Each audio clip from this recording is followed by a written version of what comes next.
Boa noite, amados, na paz do Senhor Jesus, amém? Feliz de estar aqui com vocês novamente para nosso quinto dia de sacrifício, dentro daquela proposta de 7 dias de sacrifício para o ano de avivamento, onde nós já tivemos o nosso propósito, jejum e oração até meio-dia, e agora estamos aqui para cultuarmos o nosso Deus.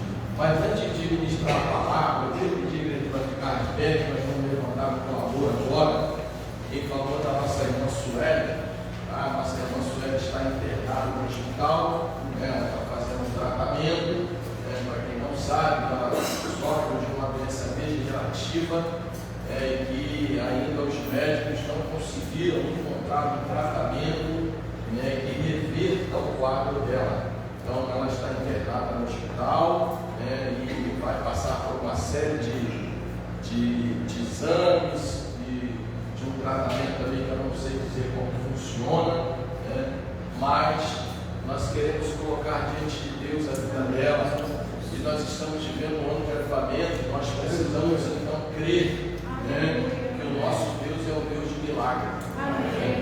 Então Deus pode curar ela de forma instantânea, como pode também dar sabedoria aos médicos para eles conseguirem descobrir a causa dessa enfermidade, e a partir daí eles desenvolverem um tratamento que ela venha se recuperar, para a glória de Deus. Então eu queria que você fechasse os seus olhos agora, levantasse as suas mãos, porque eu creio no poder das mãos que se levantam. Pai, no nome de Jesus, nós estamos diante de um Deus poderoso, de um Deus grande, de um Deus que realiza o impossível, o extraordinário, o improvável. Ó Pai, queremos neste momento, Senhor, interceder em favor da nossa irmã Sueli, sua filha que sofre de uma enfermidade degenerativa há muitos anos, e até hoje os médicos não encontraram uma solução. E tua serva está internada sobre o hospital nesse exato momento. Ó Pai, nós queremos te pedir nesta noite, intervenha, Senhor, nesse tratamento. Tu que conhece a nossa estrutura, tu que nos formaste de dependente da nossa mãe. Ó Pai, vai, Senhor Deus, de encontro à vida da tua filha. Ó Deus, toca na medula, toca, Senhor, no sistema nervoso, toca na corrente sanguínea, toca, Senhor Deus, em qualquer área que seja necessária para que a tua filha venha restaurar a saúde. Meu Deus, dá sabedoria para os médicos, para que eles possam detectar a raiz do problema e apresentar uma solução, para que a tua filha seja restaurada plenamente. Senhor, entra ali, ó Deus, nesta noite, faz um milagre, faz o impossível. Nós te pedimos, no nome de Jesus. A igreja diz amém. Graças a Deus. Ainda de pé, queria que você abrisse a sua Bíblia. Amanhã eu vou estar pegando o resultado do meu PET. Em nome de Jesus, nós teremos uma boa notícia. Amém. Mas seja qual for a notícia, nós continuaremos louvando a Deus. Aleluia. A nossa expectativa é que tenha sido o nosso último PET scan. A nossa expectativa é que os 70 comprimidos que eu peguei, no hospital ontem para tomar durante 2 semanas seja a última caixa de remédio. Essa é a nossa expectativa. Nós precisamos ter expectativa, mas nós não sabemos quais são os planos de Deus, mas nós estamos prontos a submeter aquilo que Deus tem para nós. Amém? Então a igreja continua orando. Domingo eu vou dar uma resposta para você. Eu posso chegar aqui domingo e falar assim: irmãos, estou curado. Ou posso dizer: irmãos, continue em tratamento, e você vai ter que dar aleluia no mesmo jeito. Entendeu? Então a gente que precisa entender isso. Fé não é só desfrutar do milagre, fé também é aprender a passar pelo processo. Amém? Então, queridos, abra a sua Bíblia aí, em 1 Reis, capítulo de número 18, eu vou ler um versículo só para ganhar tempo. Desliga para mim, por favor, esse ar-condicionado aqui. Vou ler só um versículo, mas a gente vai falar um pouco sobre esse capítulo 18, do primeiro livro dos Reis. 18, versículo de número 41. Diz assim a palavra do Senhor: Então disse Elias a Acabe: sobe, come e bebe, porque há ruído de uma abundante chuva. Amém? Feche seus olhos e sua cabeça. Pai, no nome de Jesus, nós queremos, ó Deus, diante da tua presença, a qual estamos, queremos te pedir, ó Deus, o teu direcionamento, a tua graça, ó Deus, tua sabedoria, tua unção, para que possamos ministrar acerca deste assunto, Pai. Palavra esta que o Senhor colocou no meu coração durante essa semana, e hoje à tarde o Senhor ministrava sobre a minha vida, Senhor, sobre a necessidade de nós, ó Pai, crermos, profetizarmos, vivermos, ó Deus, acerca de uma expectativa de que mesmo diante do caos, nós precisamos, Deus, ver o que ninguém vê, ouvir o que ninguém ouve e falar o que ninguém fala. Meu Pai, no nome de Jesus, usa-nos mais uma vez pela tua misericórdia, é o que nós te pedimos, no nome do teu Filho Jesus. Amém e amém. Podemos acreditar? Então, queridos, esse texto é um texto que faz parte de um fato, de um relato colocado na Bíblia por inspiração do Espírito Santo, e que eu tenho certeza que a grande maioria de vocês aqui já ouviu uma mensagem acerca desse texto, ou aqueles que estão aqui que ministram a palavra provavelmente já devem ter pregado sobre esse texto, mas eu quero compartilhar com você, eu tenho certeza, como a palavra de Deus se renova a cada momento, eu creio que Deus tem algo novo para nós aqui nessa noite, amém? Então, o tema da palavra que eu quero ministrar hoje é sinais de uma abundante chuva, amém? Então, o contexto desse versículo, ele trata de um momento em que a nação de Israel passava por uma das maiores crises de toda a sua história, devido à sua desobediência a uma ordenança que Deus havia dado ao povo quando eles ainda estavam saindo do Egito. Por exemplo, lá em Deuteronômio 18:9, o Senhor diz para Israel assim, que ainda não era Israel, diz para o povo hebreu, diz o seguinte: olha, quando entrares na terra que o Senhor teu Deus te der, não aprenderás a fazer conforme as abominações daquele povo. Ou seja, Deus já havia advertido os hebreus que eles iriam conquistar uma terra, mas uma terra onde havia muitas abominações, muito paganismo, muita idolatria, muita prostituição, muitos atos que colocavam a glória de Deus em segundo plano. Então Deus já havia anunciado a eles.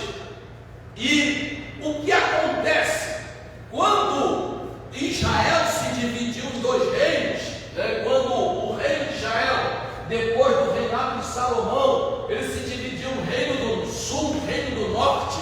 O reino do norte, que foi reinado nesse momento, estava sendo comandado pelo rei Acabe, foi um reino que ele começou a receber influências de todo tipo daquele povo de Canaã. E para piorar ainda, o rei Acabe, ele casa com uma rainha sírio-fenícia que se chama Jezabel, e essa mulher, ela ainda traz mais influências negativas para a nação de Israel, onde o rei Acabe passou a se tornar, na verdade, um súdito dessa mulher. Então ele casa com ela, e a partir desse momento, todo o povo de Israel começa a adorar ao Deus Baal, e Deus entre aspas, tá? E a deusa Azera, que era um casal de deuses daquela região e que supostamente eram os deuses da prosperidade. Então eles serviam a uma entidade, que se propusera a prosperar o povo de Israel. E então o povo começou a adorar esse Deus, o povo começou a ser influenciado por tudo aquilo que acontecia. E deixa eu abrir e fechar um parênteses rapidamente aqui. Jezabel significa Baal exalta, ou seja, ela era uma mulher que ela era rebelde com relação a tudo aquilo que se falava acerca de Deus. Era uma mulher dominadora, era uma mulher sedutora, era uma mulher manipuladora. E Jezabel hoje representa o sistema opressor que se coloca contra Deus e domina, seduz, manipula as pessoas, visando atender interesses imperiais. Então hoje Jezabel representa um sistema onde está o que? Se rebelando contra Deus, manipulando as pessoas, seduzindo a sociedade, e muitos filhos de Deus estão caminhando, estão sendo enganados por esse sistema. Os profetas de Baal, de forma leviana, eles profetizavam prosperidade de toda sorte de bênção ao povo, deliberadamente, ou seja, independente de um compromisso ou não com Deus. Ou seja, os profetas da prosperidade, eles pregavam bênção, pregavam prosperidade, pregavam riqueza para as pessoas, independente dessas pessoas terem uma vida separada para Deus ou não. Então esse era o cenário. Deus então, através do profeta Elias, ele decide fechar os céus.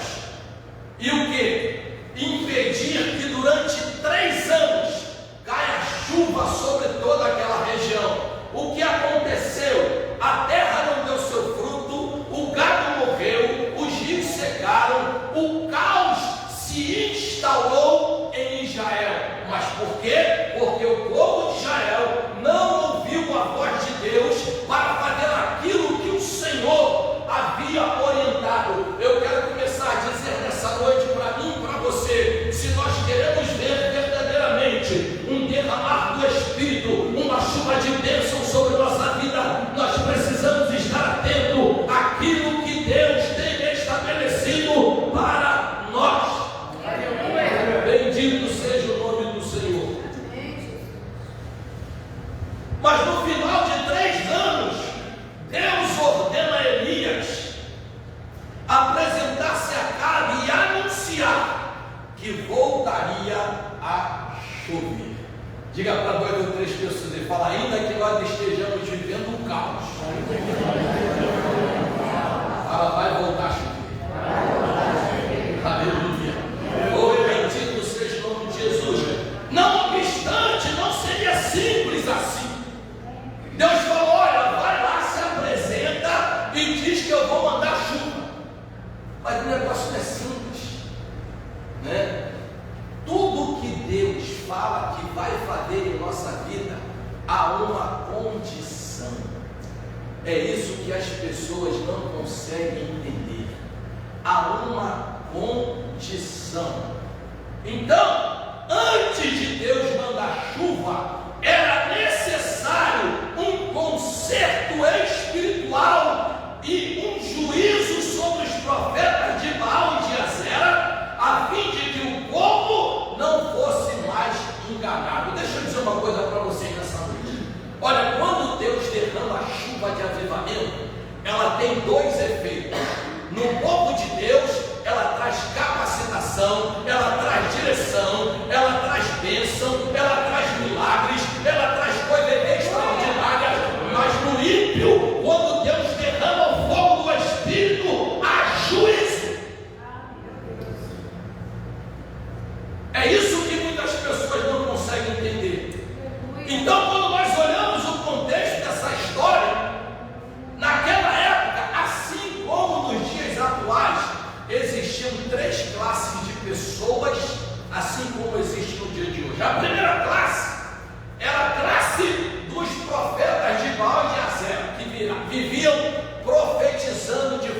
mentirosa, enganando o povo, manipulando, fazendo promessas que Deus não fez. Essa era a primeira classe de pessoas. E essa classe de pessoas hoje, parece que nós estamos vivendo o dia de hoje. A outra classe era a classe dos indecisos, das pessoas que ficavam em cima do muro, cocheando entre dois pensamentos. E isso era uma grande maioria. E havia a classe dos fiéis a Deus. Ó queridos, ó queridas, eu oro para que nesse dia, nessa noite, nessa hora, estejam aqui aqueles que são fiéis a Deus, porque naquela época só tinha Elias e mais 7.000 profetas, mas eles permaneceram fiéis a Deus. Diga para quem está a pessoa do teu lado, diz: olha, continua fiel, porque Deus vai mandar chuva. Oh, bendito você, vem comigo aqui nessa noite. Levante a tua mão, exalte o nome de Jesus.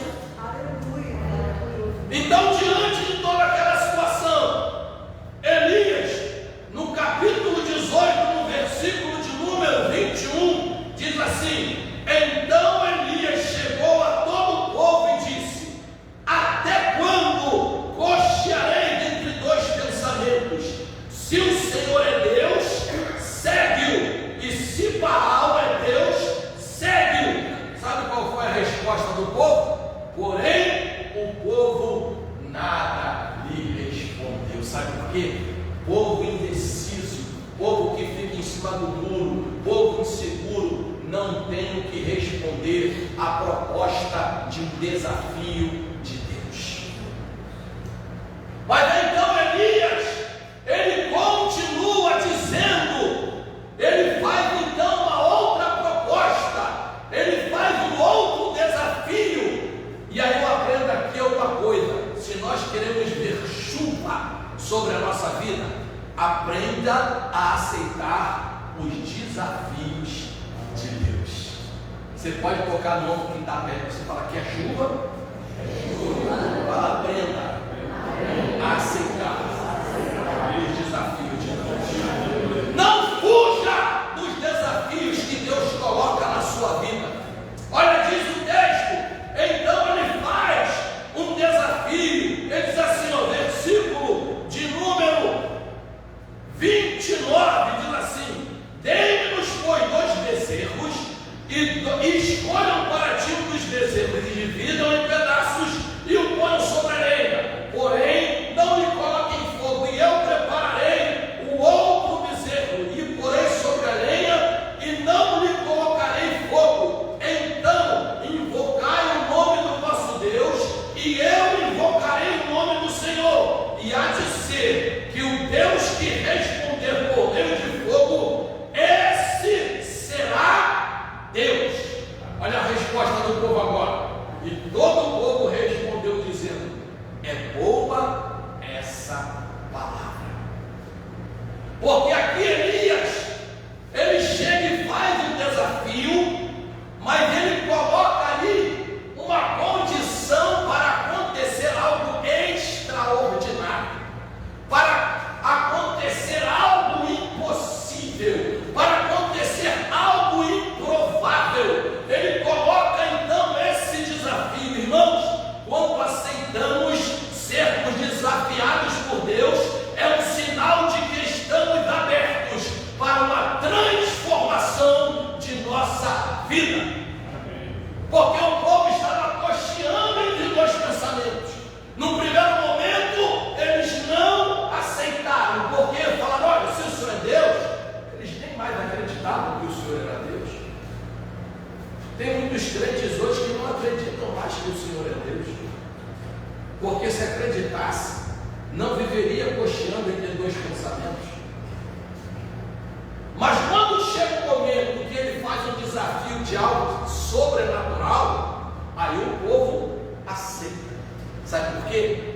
Porque o povo, ele quer ver algo extraordinário acontecendo, para que realmente eles possam ter a percepção e o entendimento de que o Senhor é Deus. Mas eles esqueceram do que Deus já havia feito lá atrás. Deus já havia feito coisas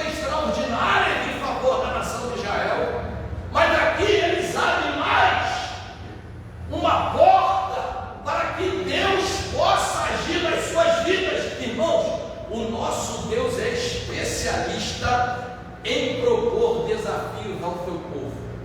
Lembra de Moisés? Quando Moisés chega no Vale da Decisão, onde um lado está o Monte Ebal e outro lado está o Monte Gerizim, e do Monte Ebal era profetizada as maldições e do Monte Gerizim era profetizada as bênçãos. Moisés diz: hoje escolheis o que queres, a bênção ou a maldição. A bênção, se ouvires a voz do seu teu Deus e cumprires tudo aquilo que ele estabeleceu, e a maldição, se vocês não querem obedecer a Deus.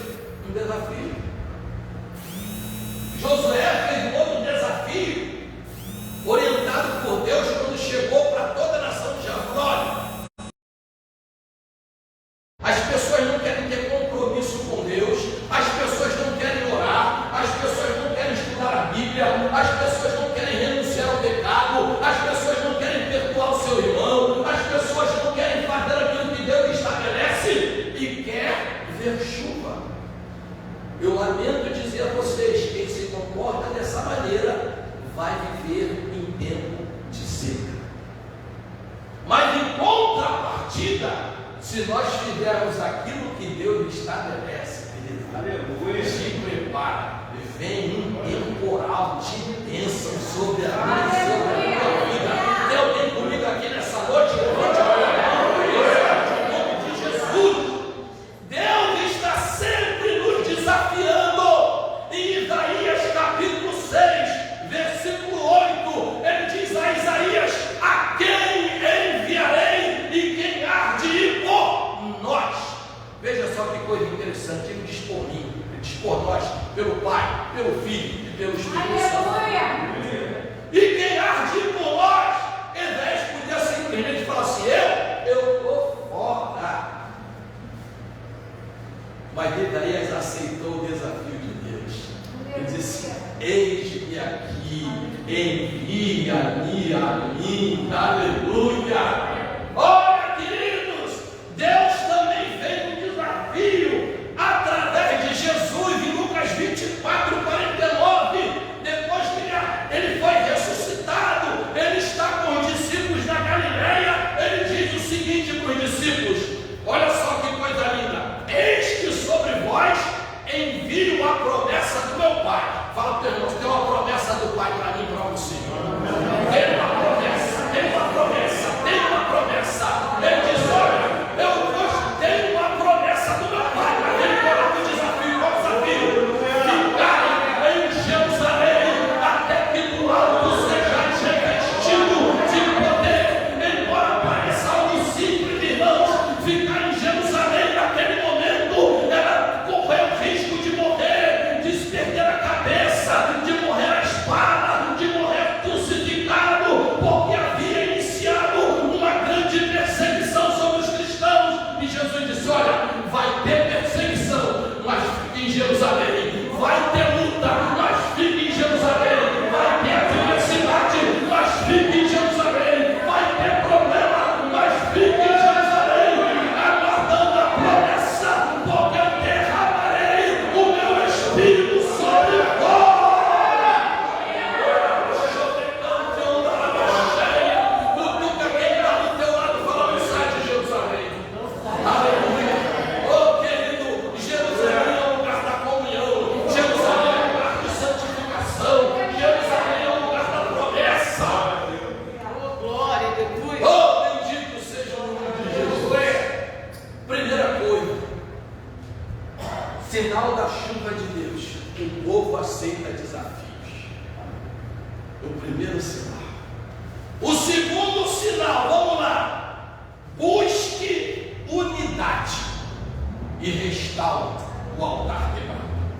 Olha o que diz o texto, capítulo de número 18. Eu estou com uma Bíblia aqui de letra pequenininha que está num vento tremendo. Não tem a visão, deixa eu falar. Então Elias disse a todo o povo: chegai-vos a mim. Não, pode deixar, porque eu já preparei a mensagem aqui, então está tudo marcadinho. E aí, se eu pegar outra Bíblia agora, eu vou, né?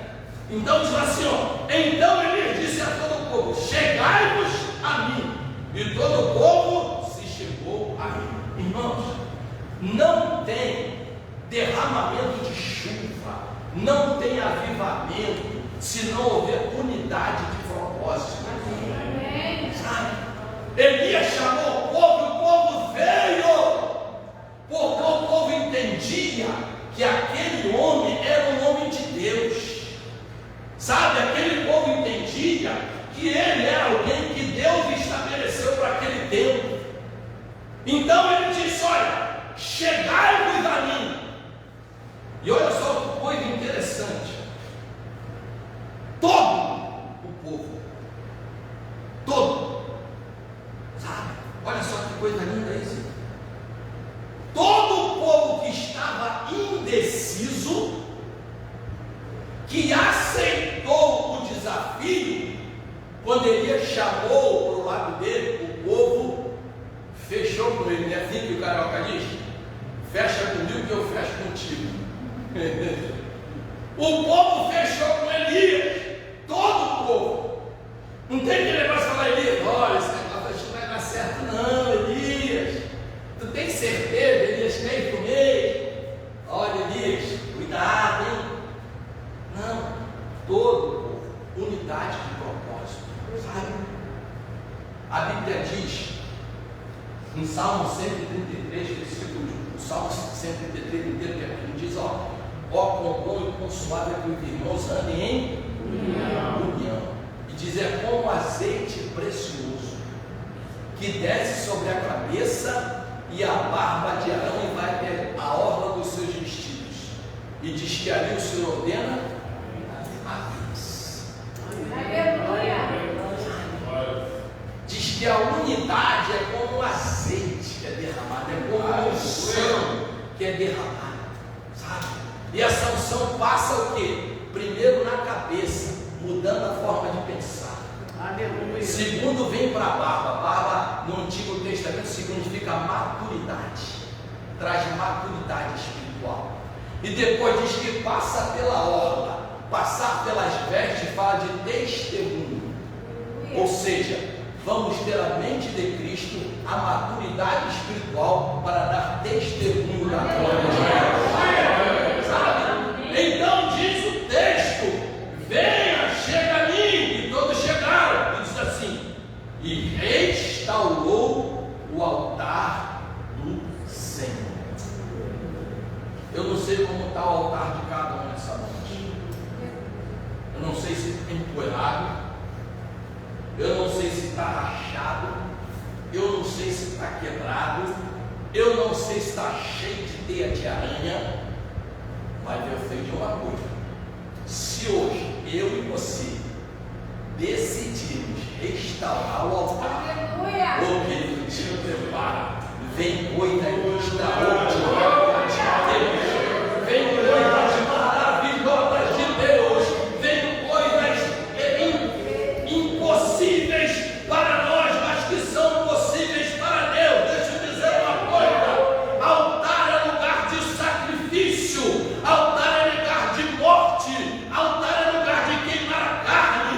O altar no passado era uma pedra, depois passou a ser um móvel de madeira de acácia, revestido de bronze ou de ouro, mas hoje o altar é de barro, mas está revestido com o Espírito Santo.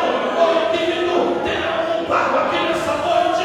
Levante a mão, exalte o nome do Senhor.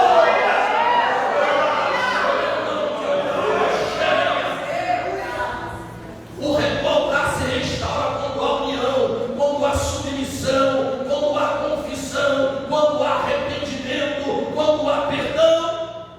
Sem unidade de propósito e sem altar restaurado, não tem chuva, não tem bênção, não tem salvação, não tem milagre, não tem avivamento. Queridos, Deus falou: vamos dar chuva. Mas primeiro, aceitem o desafio. Segundo, estejam em unidade. Reparem o altar. Reparar o altar é fazer um mergulho para dentro. É nós nos autoanalisarmos e identificarmos em nós o que precisa ser melhorado. Porque nós temos o hábito de sempre ver o que a outra pessoa precisa melhorar. Mas nós precisamos aprender, se nós queremos viver o avivamento, é olhar para dentro de nós e ser sincero. Nós precisamos ter uma vida cristã consciente, de ver onde que nós precisamos mudar, qual é a rota que nós precisamos corrigir, o que nós precisamos. Veja que eu estou usando o pronome nós, não estou usando o pronome vocês, porque eu também me incluo nesse pacote. Então nós precisamos fazer isso. Olha só o que Deus diz a Salomão em 1 Crônicas 7, 13 e 14, depois de inaugurar o templo e a glória de Deus cai sobre aquele lugar, ele diz: olha, se eu fechar os céus, olha só, hein? Deus já estava avisando, porque esse fato aqui ocorreu depois do reinado de Salomão. Ele diz: se eu fechar o céu e não houver chuva, ou se ordenar aos gafanhotos que consumam a terra, ou se enviar a peste entre o povo, ele diz assim, ó: mas se o meu povo, que se chama pelo meu nome, se humilhar e orar, buscar a minha face e se converter nos seus maus caminhos, então eu ouvirei dos céus, perdoarei os seus pecados e sararei a sua terra. Eu quero dizer para você nessa noite, querido, Deus quer sarar a nossa terra, Deus quer sarar a nossa vida, Deus quer sarar a igreja, Deus quer sarar o Rio de Janeiro, Deus quer sarar o Brasil, mas é necessário ter confissão de pecado e arrependimento. Oh, bendito seja o nome de Jesus. Aleluia. Irmãos, quando Pedro começou a pregar, ele começou a pregar: arrependei-vos. Quando João começou a pregar, ele começou pregando: arrependei-vos. Quando Jesus começou a pregar, ele começou a pregar: arrependei-vos. A primeira mensagem do Evangelho é arrependei-vos. Só que nós estamos vivendo um Evangelho no Brasil que ninguém precisa se arrepender de nada. Ah, Jesus tem que me aceitar como eu sou e eu continuar da mesma maneira. Eu falo sempre aqui, né? Ainda tem, com todo respeito, quem se chama Gabriela, daquela música lá de trás: eu nasci assim, eu cresci assim, eu vou ser sempre assim. Gabriela, sabe? A pessoa não quer mudar, ela não se esforça para mudar, ela acha que ela não precisa mudar, e aí as coisas não acontecem. Nós precisamos ter essa percepção, todos nós. Amém. Precisamos mudar alguma coisa na nossa vida. O avivamento vai nos ajudar a fazer isso. Então, e olha só o que Pedro diz em Atos 2, 38 e 39. E disse Pedro: arrependei-vos, e cada um de vós seja batizado em nome de Jesus Cristo para perdão dos pecados, e recebereis o dom do Espírito Santo. Ou seja, não tem avivamento sem arrependimento. Aleluia. Não tem. O povo decidiu restaurar o local, ou seja, o povo se arrependeu. O povo decidiu mudar, né, toda aquela situação. E a Bíblia diz que ele então tomou 12 pedras, ergueu o altar, fez tudo aquilo, preparou tudo. E a gente vai para outro ponto. É o ponto 3, que significa: se nós queremos chuva, precisamos sacrificar o que foi pedido e na hora certa. Não adianta sacrificar o que eu quero sacrificar e nem na hora errada, porque nós podemos estar fazendo a coisa certa na hora errada, sabe? Então Elias, ele disse o que precisava ser sacrificado, né? Então ele primeiro falou, ele, olha, mandou matar o cordeiro, depois que edificou tudo. Ele diz assim, então tomou a lenha, dividiu o bezerro em pedaços e o pôs sobre a lenha. Até aí era um sacrifício comum, porque toda oferta de sacrifício precisava matar um animal. Só que ele continua, diz assim, ó, e disse, enchei de água 4 cântaro. Ué, irmãos, quando fica sem chover, o que acontece? Falta água. O que mais o povo queria naquele momento era água. E aí o profeta diz, encha 4 cântaros com água. Sabe? Ou seja, o profeta pediu para que ele sacrificasse aquilo que ele queria. Eu quero dizer para você uma coisa: o que você quer de Deus, aprenda a sacrificar o melhor da tua vida para Ele. Aleluia. Sabe? A água naquele momento era o que havia de mais precioso em Israel. Ouro não tinha mais valor que água, gado não tinha mais valor que água, propriedade não tinha mais valor que água. Quem tinha água naquele momento estava vivendo de forma, estava voando. Mas ele diz, olha, enchei 4 cântaros de água e derramai sobre o holocausto, sobre a lenha. E disse, fazei pela segunda vez. E o fizeram a segunda vez. E disse, ainda fazei a terceira vez. E o fizeram a terceira vez. Irmãos, o homem chegou e falou, pega a água e derrama no altar. 4 cântaros. Aí o povo começou a correr atrás. Onde tem água? Onde tem água? Onde tem água? Aí conseguiu encher 4 cântaros. Quando voltaram, foi, volta lá e enche de novo. E eles correram, procuraram, não tinha água. Estou conjecturando aqui. E aí chegaram a segunda vez. Conseguiram. Deus dizer uma coisa para você. Eles estavam onde? No Monte Carmelo. Então, para eles conseguirem água, eles tinham que descer o Monte Carmelo, ir até algum poço, algum ribeiro, que supostamente tinha água, para depois ele subir o monte de novo. Sabe? Sacrifício. E aí eles voltam já cansados, coloca a água lá e fala, ei, volta lá de novo, enche 4 cântaros de novo, derrama no altar. Sabe por quê? O sacrifício tem que ser para o pai, tem que ser para o filho e tem que ser para o Espírito. E aí diz o texto, de maneira que a água corria ao redor do altar, e até o rego, ele encheu de água, ou seja, não tinha água em lugar nenhum, mas no altar de Deus estava cheio de água. Aleluia. Sabe por quê? Porque pode faltar água em qualquer lugar, mas no altar tem que estar terra. Pergunta para quem está, você tem água aí? A água simboliza a palavra.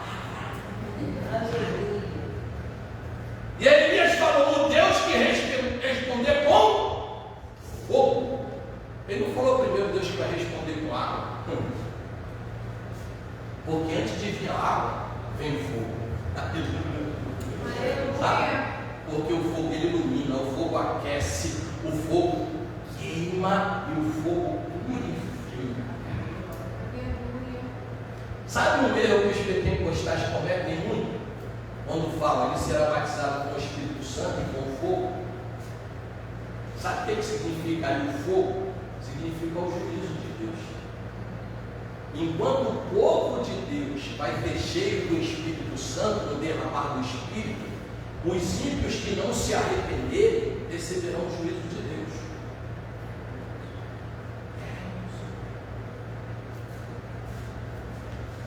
E aí então, olha só que coisa linda isso aqui. Diz assim: eles sacrificaram. Sucedeu que no momento de ser oferecido o sacrifício da tarde, o profeta Elias se aproximou e disse: o Senhor Deus de Abraão, de Isaque e de Israel, manifeste-se hoje que tu és Deus em Israel e que eu sou teu servo, e conforme a tua palavra fiz todas estas coisas. Olha só que coisa interessante. Não basta somente realizar o sacrifício, mas é necessário fazer o sacrifício da tarde. Pastor, como é que é isso? Irmãos, havia dois momentos de sacrifício: havia o sacrifício da manhã e o sacrifício da tarde. O sacrifício da manhã era o sacrifício mais simples que nós estamos fazendo agora.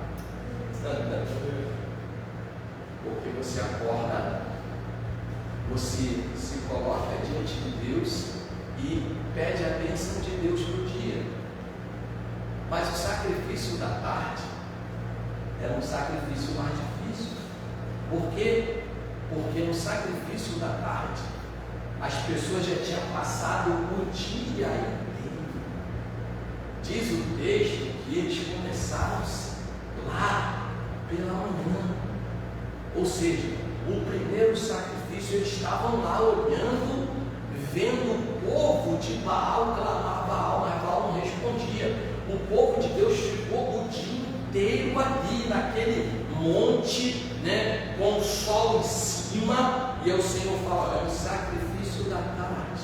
Fala para quem está ao teu lado: é o sacrifício da tarde. Porque o sacrifício da tarde, ele começava às 15 e ia até aproximadamente às 18 horas, ou seja, configurando o final de um dia e preparando o povo para enfrentar a noite. Está entendendo agora o que eu estou dizendo aqui? O sacrifício da tarde nos prepara para enfrentar a noite, sabe? E o sacrifício da tarde era o sacrifício de incenso, de adoração a Deus, né? Então diz que quando chega no sacrifício da tarde, Deus então começa a trazer a resposta. Foi no sacrifício da tarde, se você olhar em Êxodo 12, 5, 6, que o cordeiro pascal foi morto para proteger o povo do anjo da morte, que passaria a noite pelo arraial do Egito e os conduzissem a viverem as maiores experiências com Deus. Ou seja, o sacrifício da tarde é aquele sacrifício que você já está cansado, você já está fatigado, você não tem mais vontade de fazer aquilo, onde você ou eu muitas vezes já está achando que Deus não vai realizar mais nada, porque a gente olhou o contexto do dia inteiro e não aconteceu nada. Então era no sacrifício da tarde. Foi no sacrifício da tarde, Daniel 9:21, que ele recebeu a visão das 70 semanas de Daniel. Foi no sacrifício da tarde que o profeta Zacarias recebeu a notícia de que ele seria pai mesmo sendo velho. Foi no sacrifício da tarde que Jesus morreu pelos nossos pecados e levou sobre si todas as nossas enfermidades, e pelas suas pisaduras fomos sarados. Foi no sacrifício da tarde que marcou o fim da era da lei e iniciou a era da graça. Foi no sacrifício da tarde que encerrou o fim da lei de Moisés e iniciou a lei do Espírito da graça sobre a minha e sobre a tua vida. Então eu quero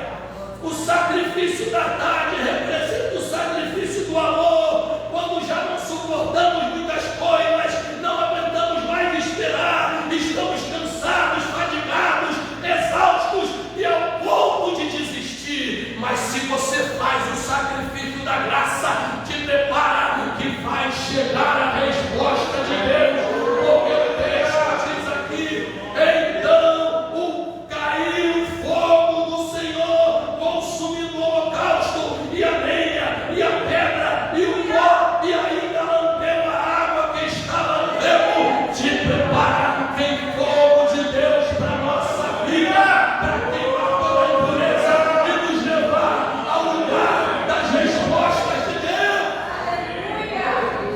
Oh, bendito seja o nome de Jesus. É no sacrifício da tarde. Eu não sei se por coincidência ou por Jesuscidência, quando eu estava preparando essa mensagem, estava exatamente no sacrifício da tarde.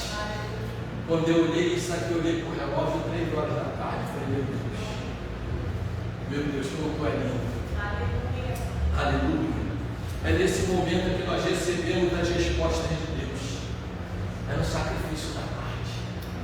Olha só o que Provérbios diz no capítulo 15, versículo 8: o sacrifício dos ímpios é abominável ao Senhor, mas a oração dos justos é agradável. Salmo 141, versículo 2: Davi, quando estava sofrendo de forma terrível, disse: suba a minha oração perante a tua face como incenso, e as minhas mãos levantadas seja como sacrifício da tarde. Oh, bendito seja o nome de Jesus. Paulo disse: rogo-vos pela compaixão de Deus que apresentei os vossos corpos como sacrifício vivo, santo e agradável a Deus, que é o vosso culto racional. E não vos conformeis com este mundo, mas transformai-vos pela renovação do vosso entendimento, para que possais experimentar qual seja a boa, perfeita e agradável vontade de Deus. Cutuca quem está do teu lado, na tua frente, fala: quer experimentar a boa, perfeita e agradável vontade de Deus? Faça o sacrifício da tarde. Bendito seja o nome de Jesus. Quando você decidiu vir para o mundo hoje, você estava fazendo o sacrifício da tarde. Porque era um dia cansado, trabalho, confusão, muitas notícias que você falou: não, mas eu vou lá. É o quinto dia, é o quinto dia, é o quinto dia do sacrifício. Eu vou lá, porque eu tenho certeza que Deus tem algo para a minha vida. Fala para o teu irmão: não tenha pressa de ir embora hoje.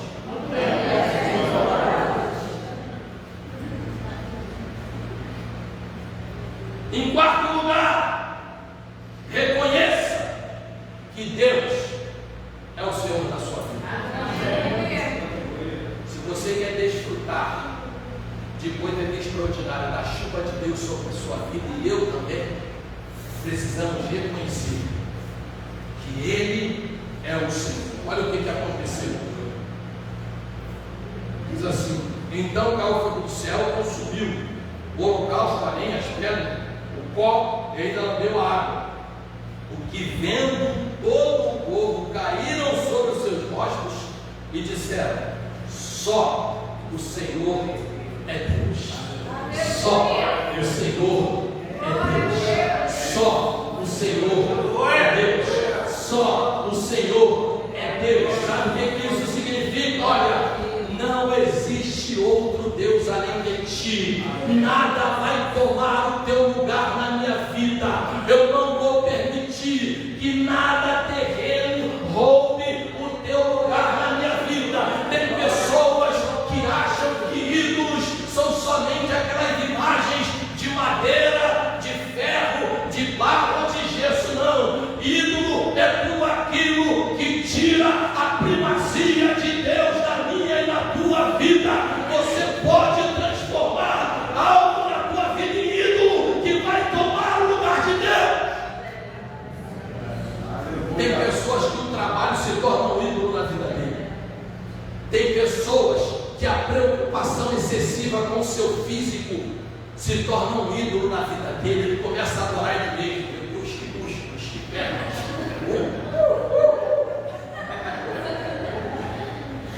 Eu não estou falando para você não cuidar da saúde, cuide da sua saúde. Mas entenda que um dia esse corpinho bonitinho aí vai morrer. e vai virar pó. Eita! Sabe? Quando eu era jovem eu corria pra caramba, agora eu dou uma corridinha já, meio palmo de língua pra fora. Coisas que eu fazia, eu não consigo fazer mais. Sabe por quê? Porque isso aqui, essa carcaça um dia vai morrer, filho. Eu vinha falando isso com a minha esposa no carro, a minha esposa ficou em casa, com a minha filha. Teve que ficar fazendo umas coisas. Ela vinha falando, olha, as pessoas estão preocupadas. Elas cuidam mais do seu corpo do que da sua alma. As pessoas cuidam mais de coisas materiais do que da sua vida espiritual. Nesse exato momento, eu tenho certeza que tem muito crente aqui da igreja na academia, em vez de estar aqui recebendo a palavra. Academia você pode ir qualquer outro dia. Agora a palavra de Deus tem um momento que Deus tem uma palavra profética para a tua vida. Hoje à tarde eu podia ir para a academia do meu condomínio. Eu estava lá. Poderia agora à noite, estou aqui. Porque eu quero viver esse avivamento.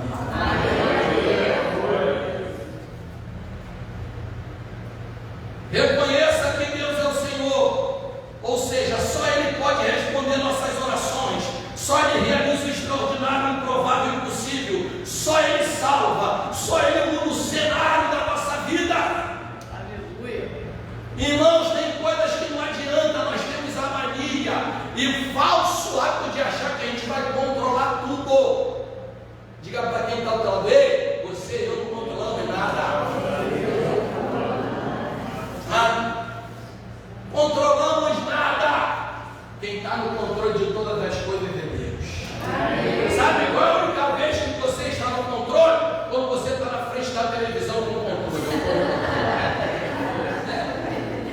E mesmo assim, tem muitos que os pais tiram o controle da mão, me dá esse controle.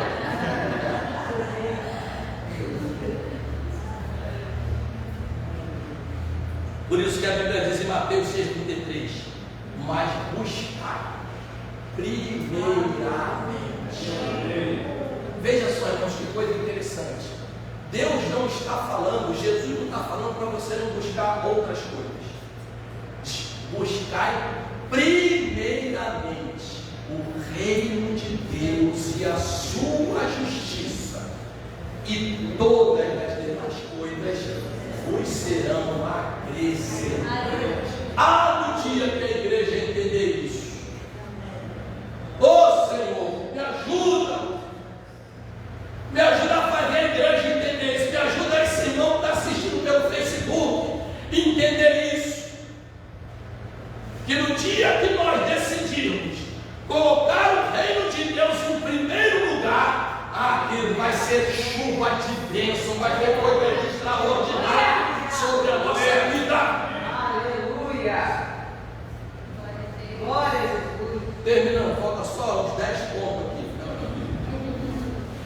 Por último, persevere crendo na promessa. Você pode ser profeta para 3 ou 4 pessoas, pode ir lá, fala, persevere crendo na promessa. Deus falou que ia mandar. O que Deus falou que ia mandar? Ia mandar chuva. Foi? Deus falou que ia mandar chuva.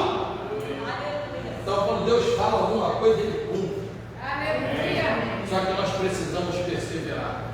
Então, diz assim. E aí, então, você vai ver a perseverança do profeta. Nessa perseverança, inclui algumas questões de sensibilidade espiritual. Olha só. Então disse Eliasacá: sobe e come, porque há um grande barulho, trovoadas de uma abundante chuva. Isso que está aqui na Bíblia? É isso que está na minha? Na tua Bíblia? O que está aí na tua Bíblia? Vê a Bíblia, irmão. Está com a Bíblia na mão, vê aí. Você é um crente veriano. um ruído. Ruído. Repita comigo. Ruído. O que é ruído? É algo que ninguém ouve. Só quem está em conexão. Aleluia. Só quem está ligado na linguagem da Bíblia. Só quem está conectado. Só quem tem intimidade.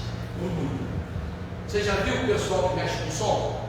Você liga o som, você não ouve nada. Aí você não chega, tem um ruído ali. Não. Peraí. Sabe por quê?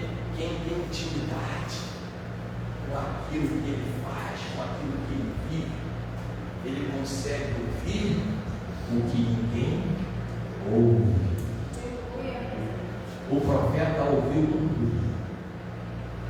Mas olha só que coisa interessante. Ruído de uma abundante chuva. É um paradoxo isso, irmão. Ué, grande chuva não faz ruído, faz barulho, dá trovoada. Estou ouvindo um ruído. Diga para quem está ao lado, estou ouvindo um ruído. Lembra do profeta Ezequiel no capítulo 37? Ele ouviu um ruído dos ossos se mexendo. Está vendo? Diz o texto que ele ouviu um ruído de osso tocando em osso. Ou seja, os ossos estavam secos e sequíssimos. Mas ele ouviu um ruído. Diga para meu falar, aguce seus ouvidos.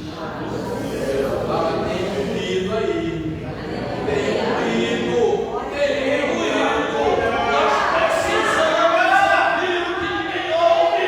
Ainda que o cenário seja contrário, ainda que as circunstâncias mostrem que não vai acontecer. Eu creio, tem um ruído, tem um ruído. Tem um ruído de uma abundante chuva.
unção. E aí deixa eu te dar aqui algumas informações. Foram 7 voltas de Jericó para a muralha cair. Foram 7 mergulhos de Naamã para que ele fosse curado. A Bíblia diz: 7 vezes cairá o justo, mas o Senhor levantará. 7 varões de boa reputação foram escolhidos para ser diácono. 7 atributos do Espírito de Deus em Isaías. Deus mandou escrever 7 cartas às 7 igrejas da Ásia. Deus vai tocar 7 trombetas para anunciar o fim dos tempos. Deus vai abrir 7 selos, vai derramar 7 taças e será 7 anos de tribulação.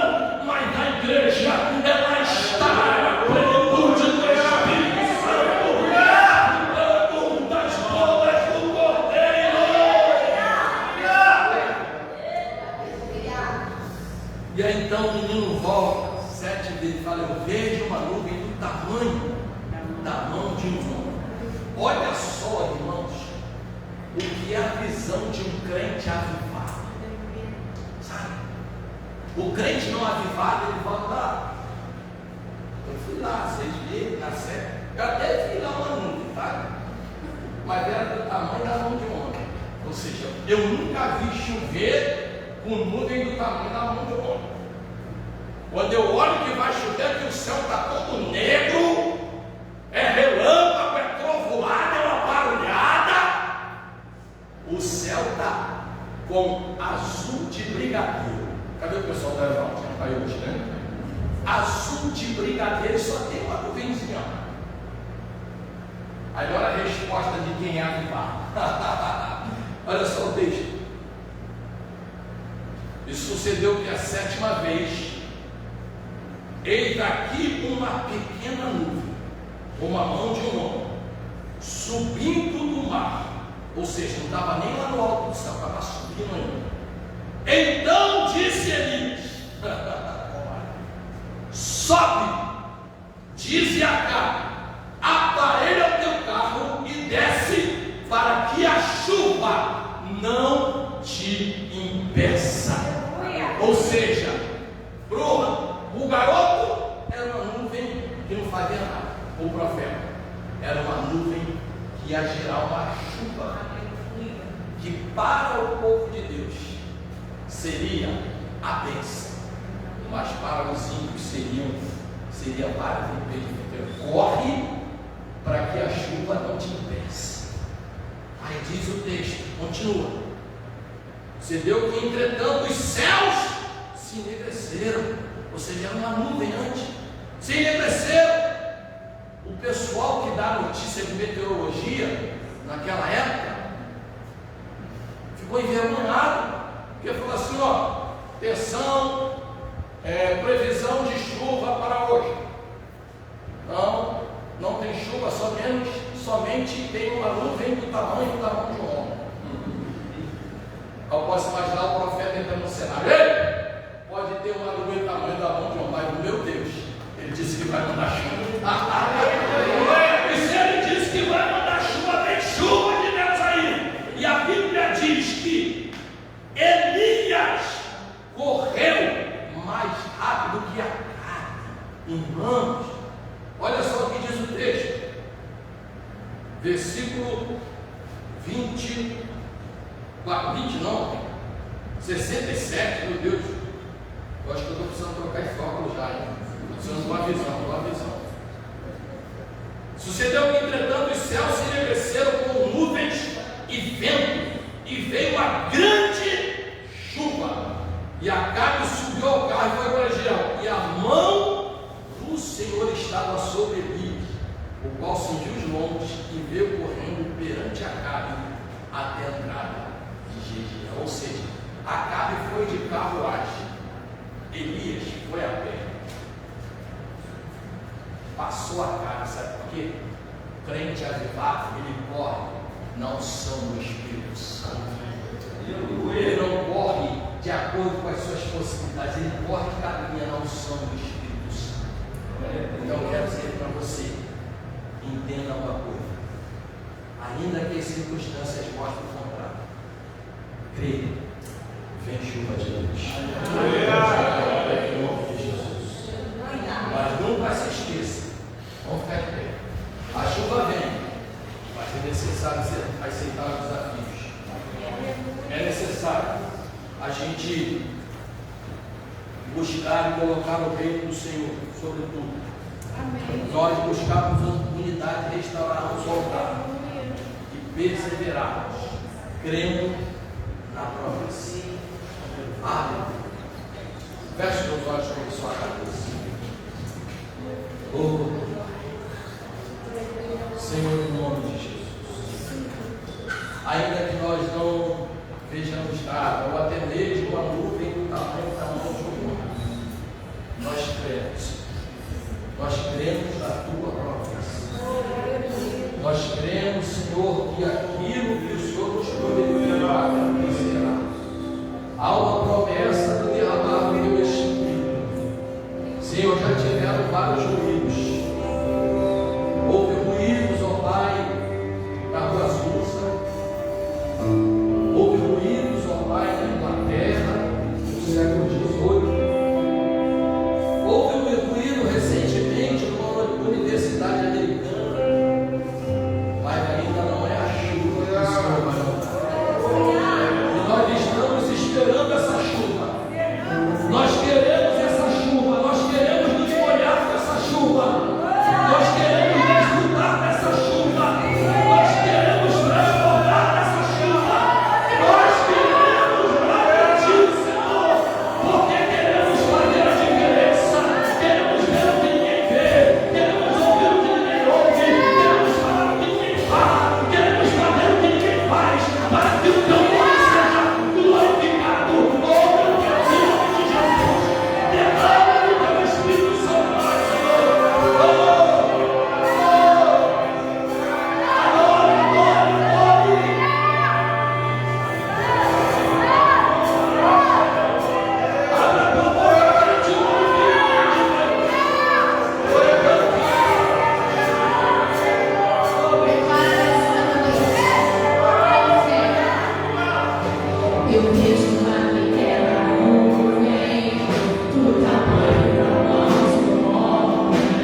Eu te